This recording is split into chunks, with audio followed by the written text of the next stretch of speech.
Hello and welcome to another edition of Letterboxd Highlights. In case you didn't already know, this is the series where I recap the best and most interesting films I've watched in the past 2 months.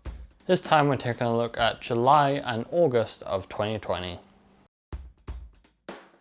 So the first film I'm going to recommend to you is Jaws, directed by Steven Spielberg. If you don't already know, when a killer shark unleashes chaos on a beach community, it's up to a local sheriff, marine biologist and an old seafarer to hunt the beast down. This is probably my most obvious recommendation ever, considering the popularity of the film. The weird thing is, despite growing up with a lot of Spielberg's films, I never actually watched Jaws as a kid. I don't know if it's because of the horror elements that it contains. It never really appealed to me. The thing this film made me come to realize is that I've been distancing myself from Spielberg's filmography for a couple of years now, for the very specific reason that his films have never been the type of thing that I wanted to create. So I was always kind of looking for films that was that would inspire me directly or were more similar to the style that I would like to adapt. When doing this, I was kind of looking down on Spielberg's films because to me they were the embodiment of a blockbuster, you know, the summer blockbusters that everyone and their fucking grandmas will go to see. I mean, there's truth to that statement. A lot of Spielberg's films are blockbusters,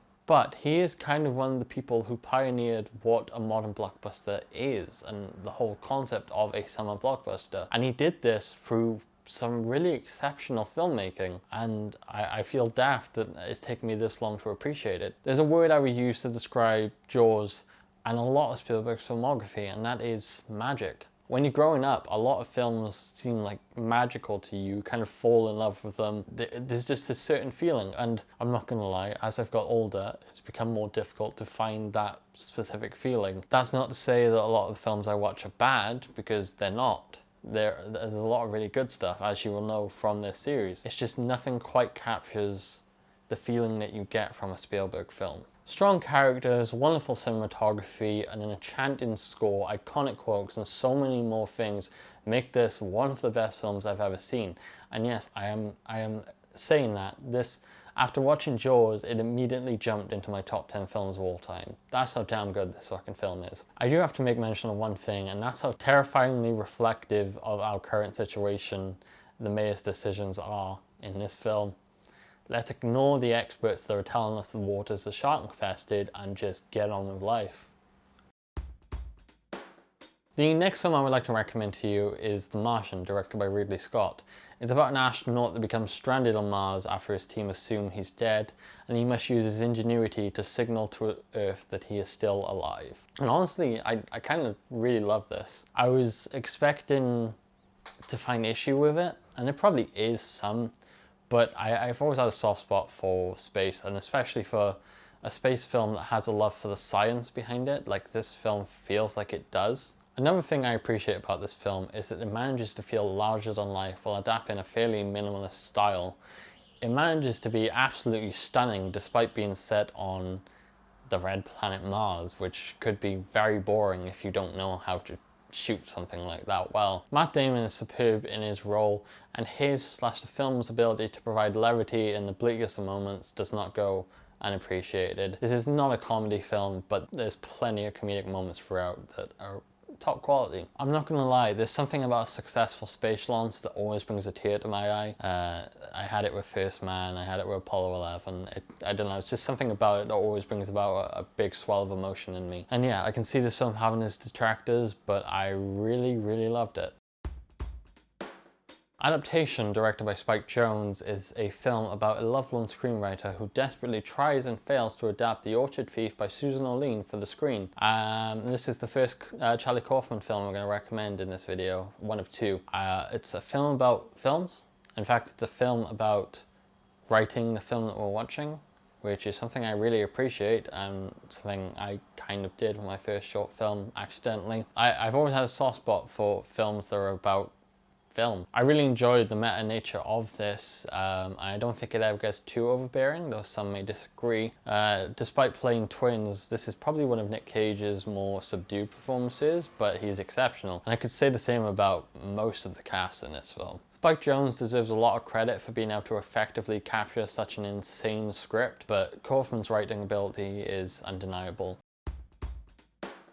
And next up, we've got The Good, the Bad and the Ugly, directed by Sergio Leone. And I'm pretty sure I've recommended the two previous films in the unofficially linked The Man with No Name trilogy, but this is probably the best of the three. It's about a bounty hunting scam who joins two other men in an uneasy alliance against a third in a search of a fortune of gold hidden somewhere in a cemetery. In comparison to its predecessors, I find this one more thematically and conceptually interesting. I also think it's Leone's most realized version of the Wild West. There are no heroes here. There are those that do what they need to survive, and there are those who, in the case of our leads, thrive. We witness the true brutality of the times, and unlike its predecessors, it's set during the Civil War, which, while not the main thrust of our narrative, certainly plays a part in the world that we find ourselves in. I think this also has an extra level of quality in comparison. It's absolutely gorgeous, and Ennio Morricone's score is a character in itself and provides so much to the film. Plus, there are some scenes that are absolutely genius. I generally think that that final standoff is one of the best things ever committed to film. The last film from the month of July I'm going to recommend to you is entitled CLEO From 5 to 7, directed by Agnes Varda. It's about CLEO, a singer and a hypochondriac who becomes increasingly worried that she might have cancer as she awaits tests from her doctor. I think this might be the first French New Wave film I've ever recommended on Letterboxd Highlights, and I was pleasantly surprised by how much I enjoyed this. It's billed as a comedy, but I didn't actually find it that funny, but I guess that becomes an issue with you know, a translation issue. Not all comedy translates language. On top of that, not a whole lot actually happens, and that's actually not a negative because it's really enjoyable being along for the journey. And I think it's helped drastically by its drop-dead gorgeous visual style. It's hypnotically beautiful. I don't have a whole lot to say about this film because I can't really think how to recommend it to you. You just kind of read about it, and if you're interested in, I guess, film history, especially the French New Wave, which is one of the more interesting movements that I'm slowly diving into, then I'd recommend you watch this. Come and See, directed by Elem Kylov, is about a young boy who joins the Soviet resistance movements to fight against the Germans and experiences the horrors of World War II. And occasionally I make a film recommendation that's a bit difficult on my side for a myriad of reasons. This one is difficult because of its content and the fact that I know I'm not going to watch it again anytime soon, and I wouldn't blame anyone who actually does go and watches this afterwards that they don't watch it more than once, because Jesus Christ, this film is horrific. It's not horrific in the sense of something like Saw is, because Saw is torture porn. This is horrific in the fact that it's reflecting the reality of war. I think there's a problem with war films in general, and that is that intentionally or not, you end up romanticizing and sensationalizing the action, because it's hard to present these massive gunfights without getting a little caught up in the action, and it's kind of understandable. But I think that's why Come and See is so good as an anti-war film, because we don't have these massive shootouts. Everything is smaller and more focused on events that happen, and our protagonist doesn't fight against the odds and come out the other side. He escapes with his body but not his soul. He is scarred for life at the things he witnesses, and that's what makes this film so difficult to recommend. I hesitate to call it beautiful because of its content. I'm not lying when I say this is one of the most well shot and striking films I've ever seen. If you're gonna watch this, just be prepared, because I had no idea what I was really getting into, and it fucked me up for days. So yeah. Eternal Sunshine of the Spotless Mind, directed by Michael Gondry, is about a couple whose relationship turns sour, who have a medical procedure to have each other erased from each other's minds. It's the second film written by Charlie Kaufman that I'm recommending to you, and it's an ode to love found and love lost. I think one of the strangest things about this film is it's very surreal in its events and obviously in its narrative concept, but it manages to feel very real at the same time, and I think this is helped drastically by the performances of Kate Winslet and Jim Carrey. And Winslet doesn't need me to sing her praises. She's received a ton of it over her career, but is Jim Carrey one of the most underappreciated actors that we've ever seen? Because comedically he's a talent, but he's also been in some great serious films such as Eternal Sunshine and The Truman Show, which is one of my all-time favorite films. I think the non-linear narrative structure of this helps it a lot, and the moments chosen to represent the relationships that we are witness to add to its authenticity. It's not the ones you might think of, it's the small things, and yeah, it makes sense. I mean, I've only had one relationship and I'm engaged to her now, so, but the stuff that I remember from our past are the smaller things. I don't remember these big, huge gestures as much. I gotta give praise to the director.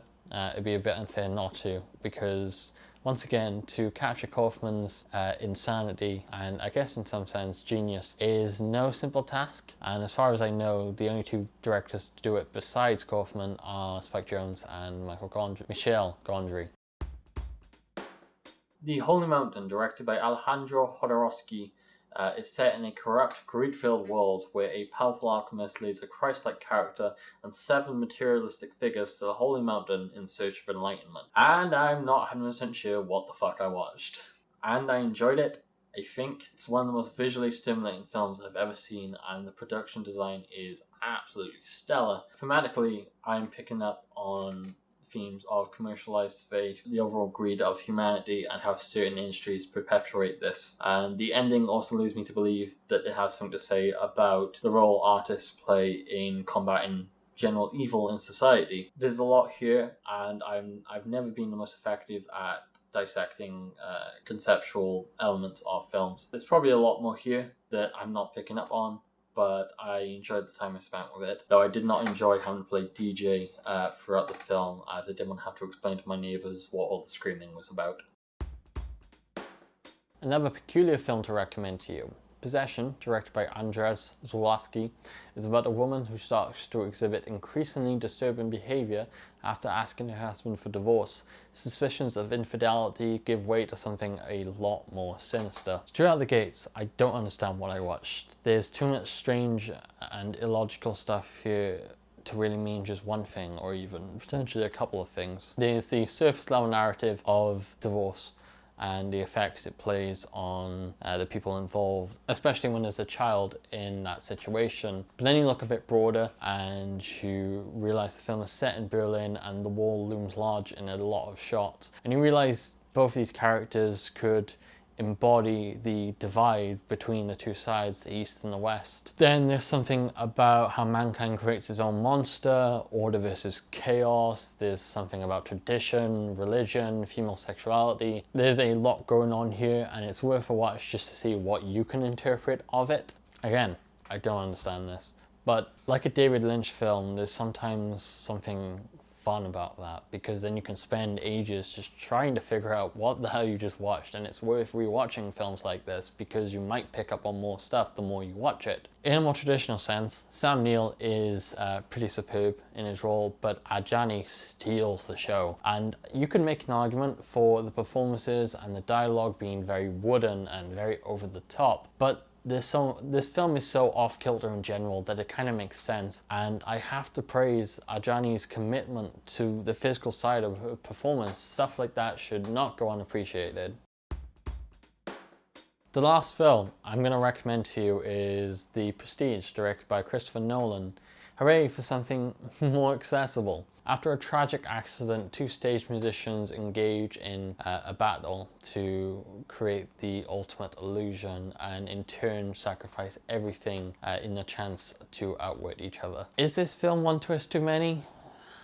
I mean, it's probably up to you as an individual, but for me, there's a quote from Cutler, played by Michael Caine, while he's narrating, that perfectly encapsulates what it is that's so enjoyable about this film. You're trying to figure out what the secret is, but in reality, you don't want to know, because the fun is in not knowing and trying to figure it out. And that's why I really enjoyed this film, because I spent the whole time trying to figure it out, and I thought I had it, and then the film just keeps going and going and going, and then it just hits you with its ending, and you're like, oh, that makes sense. If you reflect back on the film, there are clues throughout that make the ending make more sense, and that's without even rewatching it and seeing some of the more subtle things. Ultimately, this film is about obsession and unhealthy competition. And while it's about two musicians, Tesla is a prominent character in this film, and mentions to his rivalry with Edison are scattered throughout. So this tale is applicable to more than just our two characters. And on that note, the two characters are played by Hugh Jackman and Christian Bale, and they're both exceptional in their roles. And honestly, you can never go wrong with Michael Caine in a Christopher Nolan film. And that is it for this edition of Letterboxd Highlights. If you've seen any of these films or plan on watching any of these films, be sure to let me know in the comments and we can have a conversation about them. And this episode feels a bit more accessible than the previous one. That wasn't intentional, I promise you. Having said that, it's not a negative thing. These films are popular for a reason, because they are very good. The next edition of Letterboxd Highlights will be in November, obviously covering September and October, but I am participating in Hooptober this year. If you're not familiar with, it's a yearly horror movie challenge on Letterboxd run by Cinemonster, where he provides certain criteria and you've got to find films applicable for this. I'm going to begin my Hooptober on the 15th of September because I can't watch a film every single day. I was doing it during lockdown, but I finished that. I work Sunday mornings and I work Saturday nights, so it's impossible to do the two.